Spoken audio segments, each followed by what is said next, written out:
کہا کہ میں نہیں بیٹھوں گا، انہوں نے کوئی قانونی جواز دیا ہوگا، اور قانونی جواز مجھے ایک ہی نظر آتا ہے، اور وہ یہ ہے کہ جب تک اس بینچ کی تشکیل 3 ممبر کمیٹی جو آرڈیننس کے تحت بنی ہے، جب تک وہ تشکیل نہیں کرے گی اس بینچ کی، وہ نہیں چاہتے کہ میں کسی غیر قانونی بینچ کے اندر جا کے بیٹھوں۔ اچھا، میرا خیال ہے یہ منانے والی بات نہیں، یہ پہلے قانونی مسئلہ سالو ہوگا، وہ حل ہوگا، پھر اس کے بعد وہ کر سکتے۔ سر اگر دوسرا بینچ بھی بن گیا تو پھر اس پر آپ اعتراض کریں گے؟ جی میرا تو موقف بڑا واضح ہے، اس پہ اعتراض کرنا میرا حق ہے، اور وہ یہ ہے کہ جب تک 3 ممبر بینچ کمیٹی 3 ممبر کی کمیٹی جو ہے وہ فیصلہ نہیں کرتی کون سا بینچ ہے، تب تک یہ اس ریویو کو آگے نہیں چلایا جا سکتا۔ اگر کوئی بینچ 3 ممبر کمیٹی جو ہے اگر وہ کل بینچ بنا دیتی ہے تو پھر میرا اعتراض ختم ہو جائے گا۔ آپ کا جو ہے نا اس میں کہ پرانی جو کمیٹی ہے اس کے تحت، یہ نہیں کہ جو آرڈیننس کے ذریعے ہو۔ نہیں، آرڈیننس کے ذریعے کمیٹی بھی ٹھیک ہے میرے لیے، لیکن 3 ممبر ہونے چاہیے۔ جب تک 3 ممبر نہیں ہوں گے تب تک تو 3 ممبر تو جسٹس منصور شاہ صاحب نہیں بیٹھتے ہیں، وہ کہتے ہیں کہ وہی آپ نے فل کورٹ بنانا ہے۔ جب تک جیسے منصور علی شاہ صاحب نہیں بیٹھیں گے، میری نظر میں یہ آگے معاملہ نہیں چل سکتا۔ بہت شکریہ علی بھائی، ابھی جو ریسنٹ میٹنگ ہوئی ہے اس کے اندر 2 تو ججز تھے، امین الدین خان اور چیف جسٹس، تیسری ممبر تھی محترمہ رجسٹرار صاحبہ، کیا اس کو ممبر کنسیڈر نہیں کیا جا سکتا؟ جو وہ رجسٹرار تو محل سیکٹری لیول پہ تھی، ان کا کام تھا لکھنا، اور لیکن جو ججز منٹ جاری ہیں اس میں لکھا ہوا ہے کہ جی وہ موجود ہے اس کے اندر۔ جی موجود ہوں گی، لیکن وہ ایک جج کی حیثیت سے یا ممبر کی حیثیت سے نہیں تھی،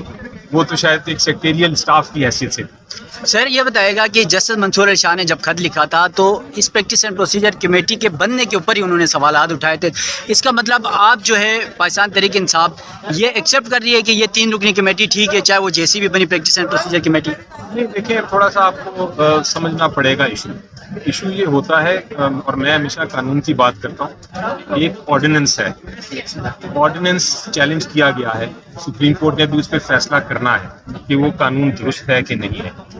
یقینی طور پہ جب تک وہ فیصلہ نہیں ہوگا، یہ آرڈیننس قانون ہے ہمارے آئین کے تحت، اس میں جو کچھ لکھا ہے وہ مجھے اور آپ کو ماننا ہے، اور یہی پوزیشن ہے۔ اس میں بڑا کلیئر لکھا ہوا ہے کہ آپ کا 3 ممبر ہوں گے، تو جب تک 3 ممبر نہیں، ایک ممبر جس وجہ سے بھی نہیں بیٹھتے وہ ان کی اپنی پوزیشن ہے، لیکن جب تک وہ بیٹھتے نہیں ہیں کسی وجہ سے بھی تو 3 ممبر نہیں ہو سکتے، 2 ہی ہوں گے، اور میری نظر میں 2 فیصلہ نہیں کر سکتے۔ اب دوسرا سوال یہ ہے کہ جیسے منصور علی شاہ صاحب کیوں نہیں بیٹھے؟ جیسے منصور علی شاہ صاحب کا ایشو آرڈیننس کے ساتھ نہیں ہے میری نظر میں، وہ اس لیے نہیں بیٹھ رہے، وہ کہہ رہے ہیں کہ جو آپ نے تیسرا نامینیٹ کیا ہے وہ آپ نے اس کو کیوں نہیں کیا، یعنی کہ جو سینیورٹی کے بیس پہ آپ نے چیف جسٹس صاحب نے کیوں فیصلہ کیا کہ وہ ان کو اسکپ کر کے 4تھے نمبر کی سینیورٹی کو کریں گے۔ ان کا ایشو آرڈیننس کو انہوں نے چیلنج نہیں کیا جیسے منصور علی شاہ صاحب نے، وہ بھی آرڈیننس کو مان رہے ہیں، لیکن وہ کہہ رہے ہیں کہ وہ جو نامینیٹ ہوا اس آرڈیننس کے تحت تیسرا جج، اس کے اوپر اعتراض ہے۔ اس کے علاوہ سر عمران خان تو قاضی صاحب کے اوپر بھی اعتراض کر رہے ہیں، متعدد بار وہ کہہ چکے ہیں کہ آپ ہمارے کیسز سے الگ ہو جائیں۔ اس کیس میں اگر ایک الگ طریقے سے بھی بینچ آپ کے باقی سارے سوالات کو ایڈریس کیا جاتا ہے، 3 رکنی کمیٹی بیٹھتی ہے، تو پھر بھی کیا قاضی صاحب کو پی ٹی آئی بطور فریق قبول کرے گی؟ دیکھیں ابھی تو میری نظر میں تو بڑا کلیئر ہوں اس معاملے میں، وہ فیصلہ چیف جسٹس صاحب نے خود کرنا ہوتا ہے، کوئی ان کو فورس نہیں کر سکتا، قانون ان کو نہیں کہہ سکتا کہ آپ بیٹھیں یا نہ بیٹھیں، وہ ان کی اپنی مرضی ہوتی ہے۔ یہ جج صاحب کے خلاف جب بھی آپ کوئی اعتراض کبھی بھی لگاتے ہیں تو وہ جج صاحب کی مرضی ہوتی ہے کہ وہ بیٹھیں یا نہ بیٹھیں، لیکن جب قانون کی بات آتی ہے کہ جو میرا پوائنٹ ہے کہ وہ تشکیل اس بینچ کی درست ہے کہ نہیں، اس پہ پھر جج صاحب کی سوابدید نہیں ہوتی، وہ پھر ان کو قانون کے مطابق ہی آگے چلنا ہوتا ہے۔ تو میرا پوائنٹ قانونی ہے، وہ میں پرسنالٹیز پہ نہیں جا رہا۔ کو سپریم کورٹ بار ایسوسی ایشن نے چیلنج کیا تھا، جو چیلنج کیا تھا اس سے پہلے ایک آرڈیننس آیا، اور آرڈیننس میں یہ کہا گیا کہ جو بینچز بنائے جائیں گے وہ بینچز ایک 3 ممبر کمیٹی بنائے گی۔ 3 ممبر کمیٹی میں چیف جسٹس صاحب،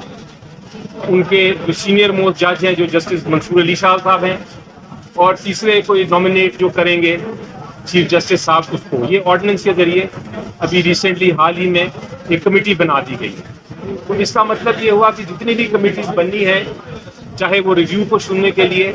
یا کسی اور کیس کو سننے کے لیے، اس میں 3 جج صاحبان کو بیٹھنا ضروری ہے، یعنی کہ چیف جسٹس صاحب، سینئر موسٹ جو جج ہیں جسٹس منصور علی شاہ صاحب، اور ایک تیسرا جج جو نامینیٹڈ جج ہوگا چیف جسٹس صاحب کا۔ اب اس آرڈیننس کے تحت چیف جسٹس صاحب نے جسٹس امین الدین صاحب کو نامینیٹ کر دیا، تو اب 3 ممبر جو تھے اس کمیٹی کے جنہوں نے یہ فیصلہ کرنا ہے کہ کون سے بینچ نے اس بہت اہم کیس کی ریویو پٹیشن کو سننا ہے، اس کے لیے 3 ممبرز کی ضرورت ہے، یعنی کہ چیف جسٹس صاحب، جسٹس منصور علی شاہ صاحب اور جسٹس امین الدین صاحب۔ لیکن جب یہ فیصلہ کرنے بیٹھی کمیٹی کہ کون سا بینچ سنے گا اس ریویو کو، جو 19ویں کمیٹی کی میٹنگ تھی، اس کمیٹی کی میٹنگ میں جسٹس منصور علی شاہ صاحب نے کہا کہ میں اویلیبل نہیں ہوں بیٹھنے کے لیے۔ چنانچہ جب وہ کمیٹی میں 2 ممبرز رہ گئے تو کمیٹی کوئی فیصلہ نہیں کر سکتی ہماری نظر میں کہ کون سا بینچ ہونا چاہیے اور کون سا نہیں ہونا چاہیے۔ لیکن بہرحال چیف جسٹس صاحب اور جسٹس امین الدین صاحب بیٹھے اور انہوں نے 2 ممبرز نے، تیسرا ممبر جسٹس منصور علی صاحب کمیٹی میٹنگ میں نہیں تھے، ان 2 ممبرز نے تشکیل دے دی آج کے 5 ممبر بینچ کی، جس میں جسٹس منیب اختر صاحب بھی شامل تھے کیونکہ وہ آتھر جج تھے۔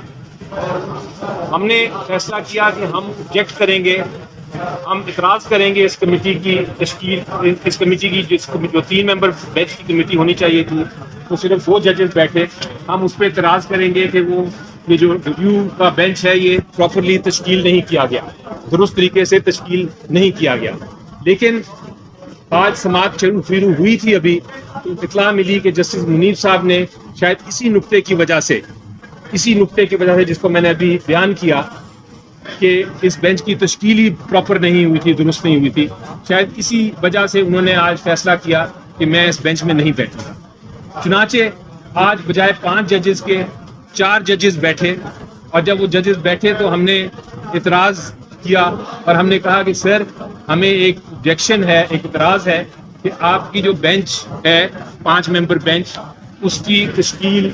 پراپرلی نہیں ہوئی، اس لیے یہ جب تک جسٹس منصور علی شاہ صاحب اس کمیٹی میں نہیں بیٹھیں گے، جب تک وہ نہیں فیصلہ کریں گے اور 3 ممبرز نہیں ہوں گے، بینچز نہیں بن سکتے۔ اس پہ چیف جسٹس صاحب نے اپنا ویو پیش کیا اور انہوں نے کہا کہ میری نظر میں یہ ضروری نہیں ہے ورنہ یہ سارا کام ختم ہو جائے گا۔ اور جسٹس مندوخیل صاحب نے مجھ سے پوچھا کہ کیا آپ کو اس آرڈیننس سے کوئی اعتراض ہے، تو میں نے کہا ان کو کہ بلکہ میں تو اس آرڈیننس کی امپلیمنٹیشن کی بات کر رہا ہوں کہ آرڈیننس میں لکھا ہے صاحب کہ 3 ممبر ہوں گے اور وہی فیصلہ کر سکتے ہیں کہ کون سا بینچ ہے، اور اگر کوئی ایسا مسئلہ آ جائے کہ 3 ممبر نہیں بیٹھ سکتے تو پھر یہ فل کورٹ ہی فیصلہ کرے گا کہ کس طرح آگے چلنا ہے، کیونکہ یہ ایک ایسی پوزیشن ہو گئی ہے جو کہ نہ قانون نہ آئین میں اس کی گنجائش نظر آتی ہے، یعنی کہ ایک 3 ممبر بینچ نے کانسٹیٹیوٹ کرنا ہے، ایک جج صاحب نہیں بیٹھ رہے تو کیا 2 ممبرز بیٹھ کے فیصلے کر سکتے ہیں یا نہیں؟ یہ ایک بڑا آئینی برہان ہے، آئینی سوال ہے، اور اس کے لیے پورے سپریم کورٹ کو بیٹھ کے فیصلہ کرنا ہے کہ کیا آگے رد عمل کرنا ہے، یا کوئی نیا آرڈیننس آنے کی ضرورت ہے، یا کوئی نیا قانون سازی کی ضرورت ہے، کیونکہ 2 ممبر 3 ممبرز کے فیصلے نہیں کر سکتے۔ یہ پوزیشن ہے۔ بہرحال چیف جسٹس صاحب نے کہا کہ ہم کل بیٹھیں گے اور کل اس چیز کا بھی فیصلہ کریں گے اور نیا بینچ بھی ہو سکتا ہے تشکیل کریں۔ اس نئے بینچ پہ بھی اگر منصور علی شاہ صاحب نہیں بیٹھیں گے کمیٹی میں، ہماری یہی آبجیکشن ہوگی کہ یہ نیا بینچ بھی اگر بنانا ہے اس کے لیے 3 ممبرز ضروری ہیں۔ یہ میں نہیں کہہ رہا، یہ قانون کہہ رہا ہے، یہ آرڈیننس کہہ رہا ہے۔ آرڈیننس کے الفاظ اگر آپ دیکھیں تو اس میں لکھا ہوا ہے کہ 3 ممبر بیٹھیں گے۔ جس طرح جب ایک بینچ بنتا ہے سپریم کورٹ کا، اس میں کہا جاتا ہے کہ 3 ممبر بیٹھیں گے اور 1 ممبر نہ آئے تو وہ بینچ تشکیل نہیں ہوتا۔ جس طرح آج 5 ممبرز میں بیٹھنا تھا، 1 ممبر نہیں آیا تو بینچ ایک طرح سے ڈسچارج ہو گیا، بینچ کو ختم کرنا پڑا اپنی کاروائی، وہ آگے کاروائی نہیں کر سکا۔ اسی طرح کمیٹی کا بھی ایشو ہے، اگر 3 میں سے 1 ممبر بھی نہ بیٹھے تو پھر وہ جو ہے کمیٹی وہ فیصلہ بینچ کا نہیں کر سکتی۔ اس لیے جب تک جسٹس منصور علی شاہ صاحب اس کمیٹی میں نہیں بیٹھتے اس ریویو کی لیے بینچ تشکیل نہیں کیا جا سکتا۔ یہ ہمارا موقف ہے۔ علی بھائی، آپ سے میرا سوال یہ ہے کہ 63A والا جو فیصلہ تھا صدارتی ریفرنس میں، اس کے آخر جج جو ہے وہ جسٹس منیب اختر ہے، کیا اس قسم کی درخواست خاص طور پہ جو ریویو ہے آخر جج کی غیر موجودگی میں بس سماعت کی جا سکتی ہے؟ کیا ایسا ضرور ہے؟ جی سپریم کورٹ کے رول بڑا آپ کا امپورٹنٹ اور اہم سوال ہے. سپریم کورٹ کے رولز بھی بڑے واضح ہیں اور وہ یہ کہتے ہیں کہ اگر آتھر جج ریٹائر ہو گیا ہو یا کسی وجہ سے وہ بینچ پہ اب نہیں رہا، ان کی وفات ہو گئی ہے اور وہ اب نہیں آ سکتے، تو اس صورت میں آپ آتھر جج کے بغیر بھی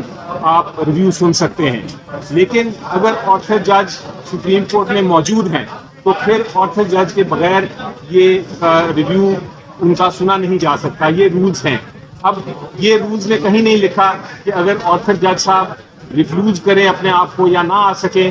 یا وہ اپنی کوئی قانونی وجہ سے نہ وہ اپنا ایک موقف پیش کریں تو پھر کیا وہ اس کو آگے چلایا جا سکتا ہے اس بینچ کو ان کے بغیر؟ اس کے اوپر رولز سائلنٹ ہے، رولز میں کوئی ایسا ذکر نہیں ہے. اسی لیے میں کہتا ہوں کہ اس چیز کا فیصلہ کرنے کے لیے ایک فل کورٹ کو بیٹھنا پڑے گا، سپریم کورٹ کو ایڈمنسٹریٹو سائٹ پہ بیٹھنا پڑے گا یا ایک بینچ کانسٹیٹیوٹ کریں اور یہ جو آئینی برہان ہے جو سپریم کورٹ کی انٹرنل ایشو کا ایک برہان ہے وہ اس کے اوپر فیصلہ کریں.